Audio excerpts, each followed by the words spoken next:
Assalamualaikum warahmatullahi wabarakatuh. Sahabat-sahabat terpelajar, kali ini saya akan menjelaskan tentang materi pembelajaran hak asasi manusia, khususnya mengenai kewajiban negara di bidang hak asasi manusia.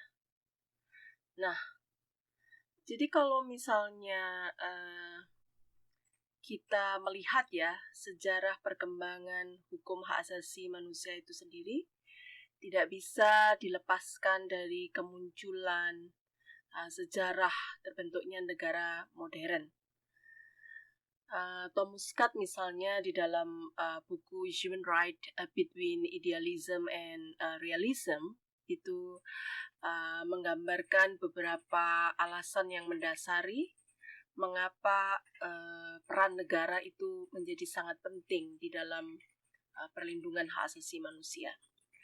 Pertama, negara dalam bentuknya yang modern telah diterima sebagai satu bentuk organisasi yang paling cocok untuk mempromosikan hak asasi manusia demi kepentingan rakyatnya di dalam satu pergaulan, baik di dalam mengatasi peperangan yang pada saat itu masih banyak terjadi, maupun di dalam pergaulan masyarakat yang sangat majemuk. Kemudian kita tahu bahwa perang sendiri ya dengan segala peralatan yang digunakan itu mengancam kehidupan dan peradaban warga negara. Oleh karena itu, hak asasi manusia telah memerankan fungsinya di dalam mendialogkan perbedaan-perbedaan tersebut. Nah, kedua, mengapa peran negara itu menjadi sangat penting? Karena negara juga diakui sebagai penjamin dari hak asasi manusia yang secara institusional diberikan kekuasaan untuk mengamankan keberadaan, mengamankan perbedaan, kemudian kebebasan dan kekayaan dari warga negaranya. Meskipun sebenarnya pada saat yang sama sejarah juga telah menggambarkan bahwa aktor-aktor negara yang memiliki kekuasaan itulah yang sesungguhnya melanggar hak-hak warga negaranya. Nah, ketika kita berbicara tentang negara, ya, muncul pertanyaan, apakah atau bagaimana negara-negara yang tidak memberi pengakuan hak asasi manusia di dalam sistem hukumnya itu hendak menunjukkan bahwa hak asasi manusia itu baru ada jika hukum dalam suatu negara menjamin dan mengatur tentang hak asasi manusia. Atau dengan kata lain, hak asasi manusia adalah satu pemberian hukum. Apakah logika yang demikian bisa kita terima? Ya? Nah, saya ingin mengatakan bahwa ada atau tidak adanya pengakuan hak asasi manusia di dalam sistem hukum suatu negara, ya, maka negara tetaplah memiliki kewajiban untuk melindungi hak asasi manusia dan warga negara tetap memiliki yang namanya hak asasi manusia. Ya.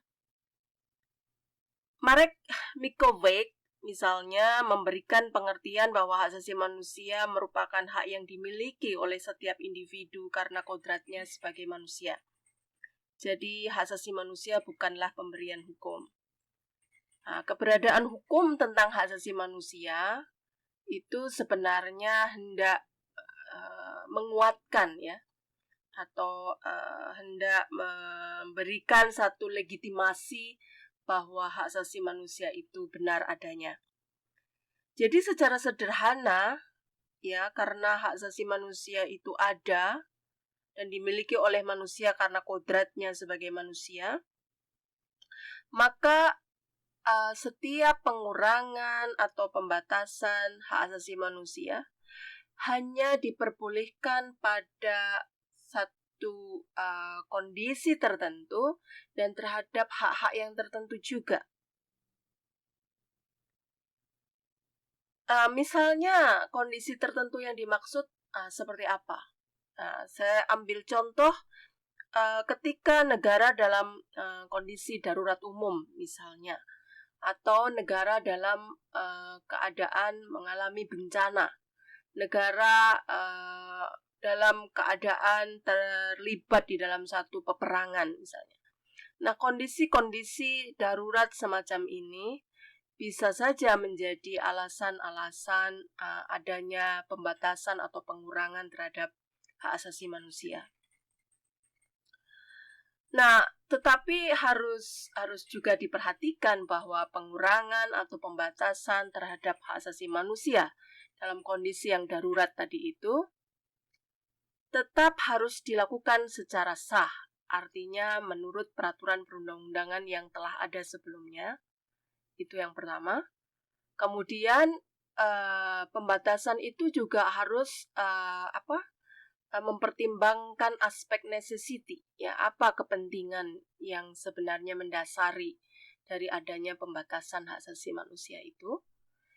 Serta pembatasan itu harus dilakukan dengan cara-cara yang proporsional. Artinya negara tidak boleh melakukan pembatasan yang berlebihan, ya, atau misalnya dengan menerapkan sanksi-sanksi yang sesungguhnya sanksi tersebut terlalu berlebihan sehingga tidak hendak untuk menjaga ketertiban umum, justru akan melanggar hak-hak yang bersifat melekat tadi itu. Nah, kondisi yang demikian ini penting ya untuk diperhatikan oleh negara, ya. Dan ada beberapa aspek ya, di mana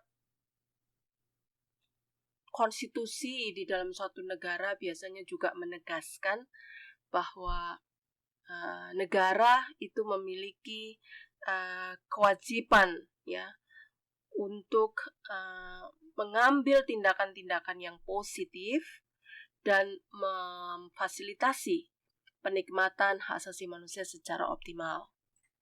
Nah, kalau kita berbicara tentang kewajiban negara ya di dalam hak asasi manusia, kita bisa merujuk pada beberapa kovenan ya internasional tentang hak asasi manusia, misalnya sebagaimana yang dimaksud di pasal 2 ayat 1 Kovenan Hak Ekonomi Sosial Budaya,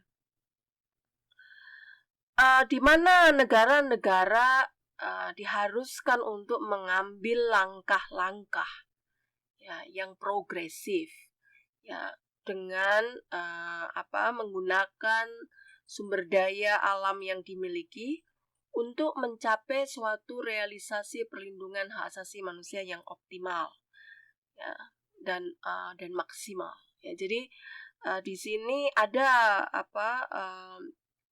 harus dibuktikan adanya kesungguh-sungguhan negara untuk mencapai suatu perlindungan hak asasi manusia yang semakin hari semakin baik.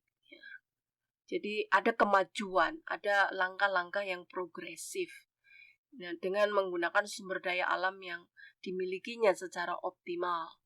Ya, bukan justru langkah-langkah yang semakin mengalami kemunduran ya. Jadi ya hal itu bisa dilihat sebenarnya dari indeks ya perlindungan hak asasi manusia dari tahun ke tahun. Jadi mestinya ya rapot suatu negara itu semakin hari semakin baik ya.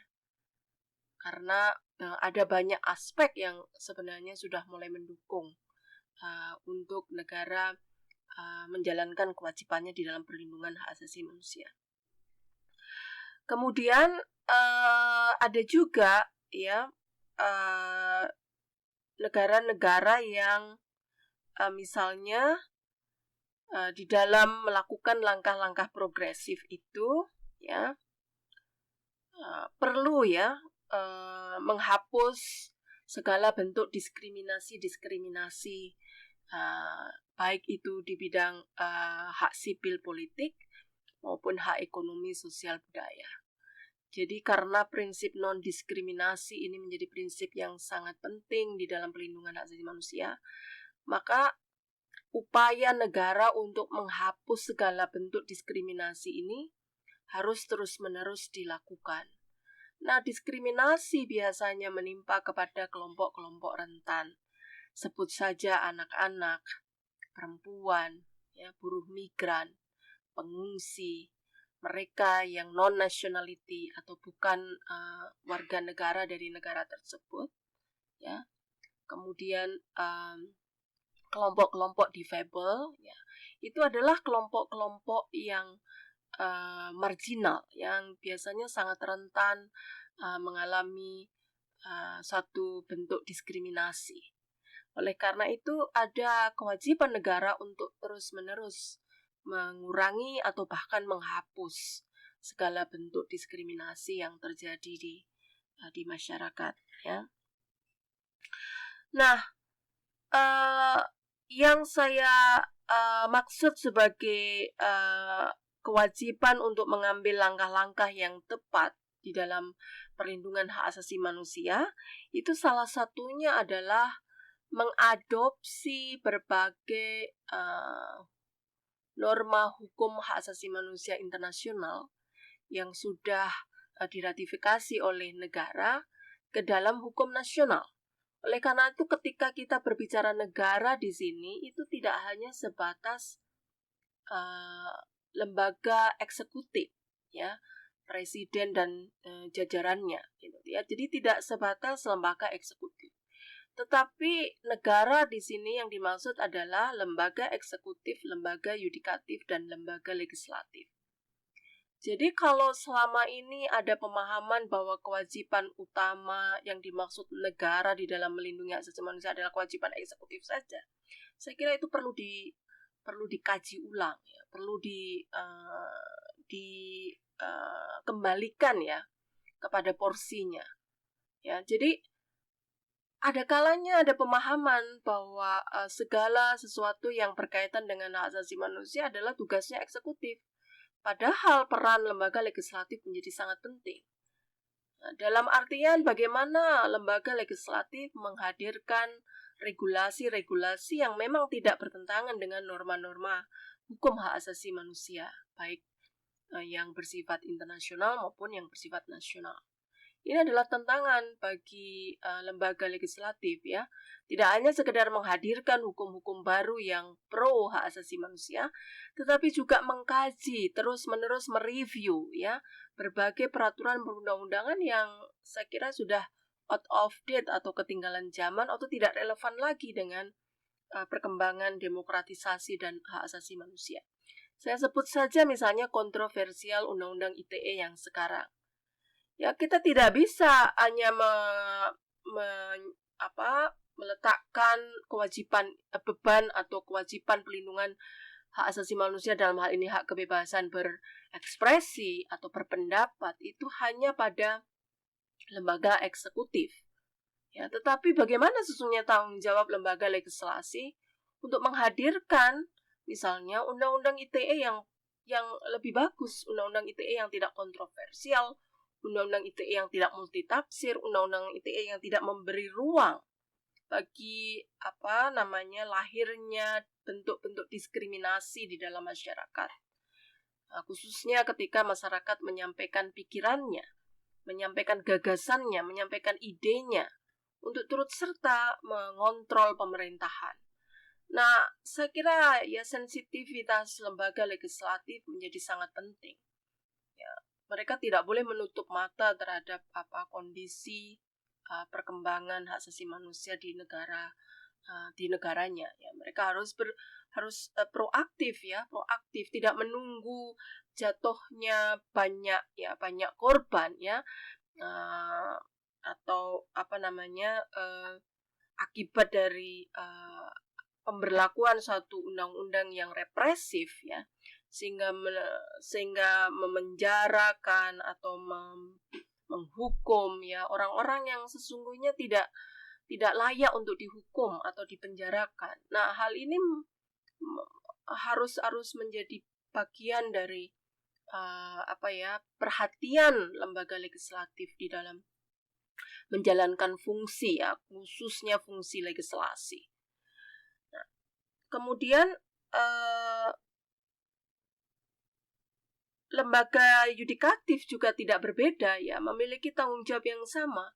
Jadi kalau misalnya ada peraturan perundang-undangan yang sangat lama tidak dilakukan pembaruan atau ketinggalan zaman atau berkarakter represif, bertentangan dengan nilai-nilai hak asasi manusia yang sudah menjadi bagian dari hukum positif di Indonesia, maka ada tanggung jawab juga bagi lembaga legislatif untuk secara hati-hati dan cermat ya menerapkan hukum-hukum yang memang lebih relevan dan menanggalkan hukum-hukum yang sesungguhnya tidak relevan ya, karena putusan pengadilan tidak hanya harus berdimensi kepastian hukum tetapi juga harus berdimensi kemanfaatan dan keadilan.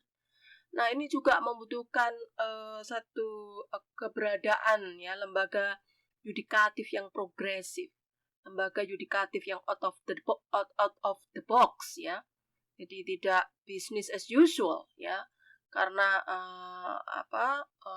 sekali lagi bahwa yang kita maksud sebagai negara adalah triangle tadi itu, ada eksekutif, legislatif, dan yudikatif.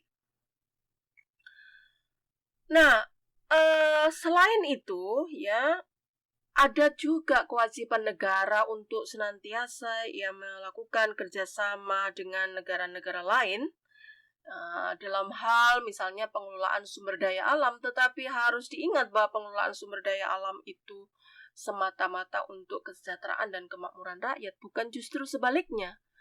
Jadi kalau sumber daya alam yang ada justru menjadi sumber malapetaka bagi misalnya terjadinya korupsi ya di dalam pemerintahan atau kemudian rakyat yang justru tinggal di area di mana perusahaan itu ada justru tidak bisa menikmati ya hak-haknya secara optimal, maka hal ini mesti dipertanyakan ya, karena pemanfaatan sumber daya alam ini harus sungguh-sungguh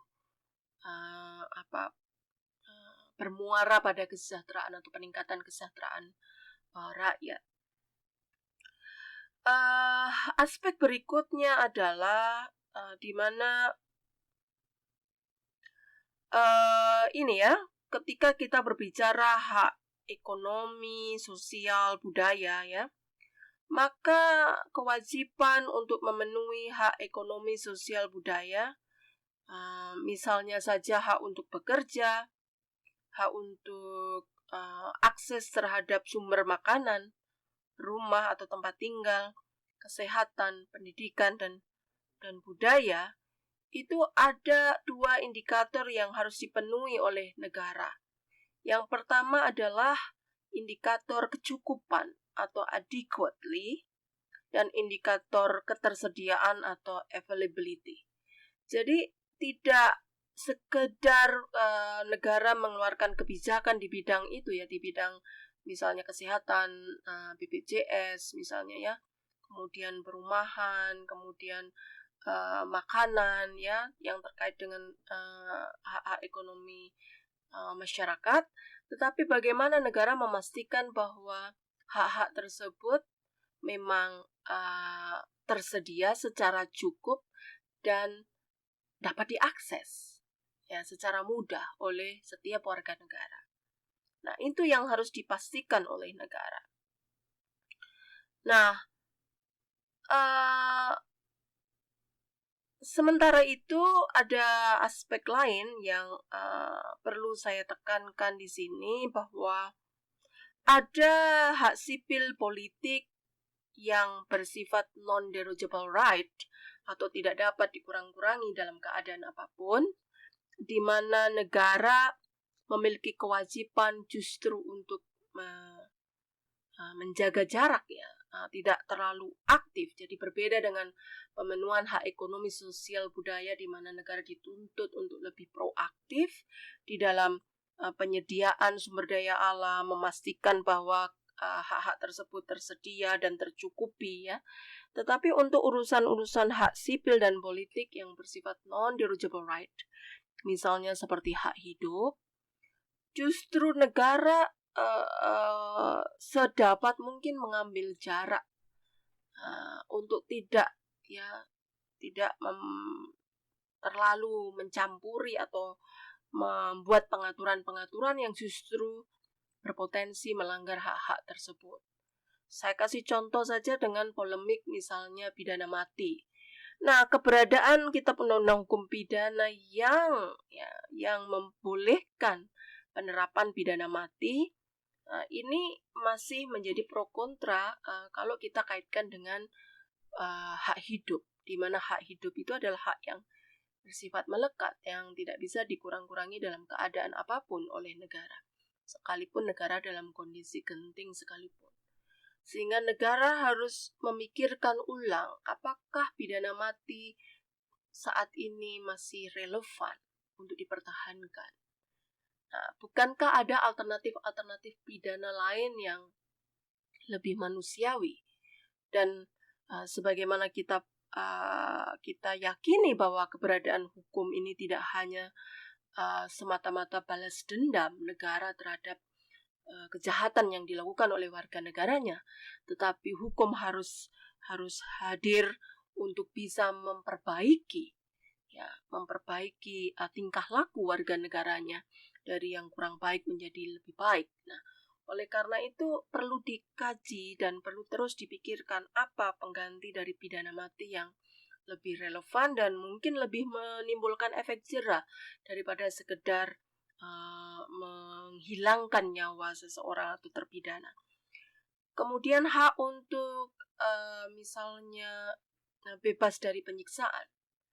Nah, oleh karena itu harus ada dipastikan di dalam hukum nasional suatu negara, terutama misalnya hukum acara pidana, ya bagaimana proses negara menerapkan hukum-hukum domestiknya ketika menyidik, menyangka, menuntut, menghukum seseorang, untuk dipastikan bahwa tidak ada praktek-praktek penyiksaan di sana. Nah, ini menjadi sangat penting karena ketika negara tidak memastikan bahwa penyiksaan itu dilarang oleh negara, maka potensi untuk adanya tindakan-tindakan yang di mana aparatur negara menyalahgunakan wewenang dan jabatannya di dalam menjalankan tugas dan fungsinya ini menjadi sangat mungkin terjadi sehingga merugikan atau menyerang hak-hak warga negara. Kita mesti ingat bahwa hak untuk tidak dapat disiksa itu adalah hak yang tidak dapat dikurang-kurangi dalam keadaan apapun. Jadi sekalipun orang itu dinyatakan bersalah, maka tidak dibenarkan oleh hukum manapun seorang aparatur negara melakukan penyiksaan terhadap tersangka atau terpidana.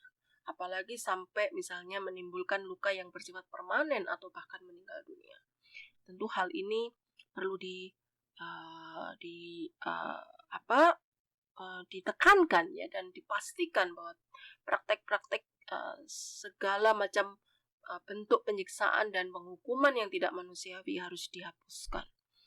Nah, hak untuk kebebasan beragama misalnya juga menjadi tanggung jawab negara untuk memastikan bahwa tidak ada hukum-hukum nasional atau hukum lokal yang justru mengekang kebebasan misalnya memilih agama dan meyakini kepercayaan agama tersebut karena ini adalah wilayah-wilayah privat di mana negara seharusnya tidak intervensi terhadap pilihan-pilihan keberagamaan seseorang. Nah, itu adalah salah satu poin tentang kewajiban negara di bidang hak asasi manusia yang saya kira perlu dipahami oleh negara sehingga optimalisasi penghormatan perlindungan atau pemenuhan hak asasi manusia semakin hari semakin baik. Ya. Saya kira itu materi hari ini. Semoga hal ini bisa memberikan satu bahan kajian dan renungan ya bagi negara Indonesia untuk segera memperbaiki kondisi-kondisi yang memang menjadi faktor penghambat di dalam negara memenuhi kewajibannya di bidang hak asasi manusia. Terima kasih. Assalamualaikum.